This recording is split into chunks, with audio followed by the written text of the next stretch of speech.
Trichy Kattur Burma boys 3 நாட்களில் குடியரசு தின விழா நடத்துவது என்று முடிவெடுக்கப்பட்டு நடத்திய 75வது குடியரசு தின விழாவின் ஒரு சிறிய தொகுப்பு.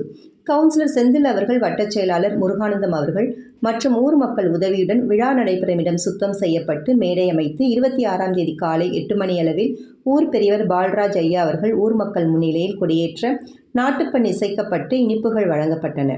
அதைத் தொடர்ந்து சிறுவர்களுக்கான பெரியவர்களுக்கான ஓட்டப்பந்தயம், slow cycle race, lemon spoon, இரு பாலருக்குமான மியூசிக்கல் சேர், அதைத் தொடர்ந்து பானை உடைத்தல், திருக்குறள் போட்டி, குடியரசு தின விழா தொடர்புடைய வினாடி வினா போட்டி, மாறுவேட போட்டி, பாட்டுப் போட்டி, நடனப் போட்டி. இப்போட்டிகளில் ஊர் மக்களும் சிறுவர்களும் ஆர்வத்துடன் கலந்து கொண்டு பரிசுகளை அள்ளிச் சென்றனர். வெற்றி பெற்றவர்களுக்கு மட்டும் பரிசளிக்காமல் கலந்து கொண்டவர்களுக்கும் ஆறுதல் பரிசளித்து ஆட்டம் பாட்டத்துடன் விழாவை இனிதே முடித்தனர் பர்மா பாய்ஸ். அவர்கள் ஒற்றுமைக்கு ஒரு சல்யூட். மேலும் அவர்களை ஊக்கப்படுத்திய அனைவருக்கும் மிக்க நன்றி.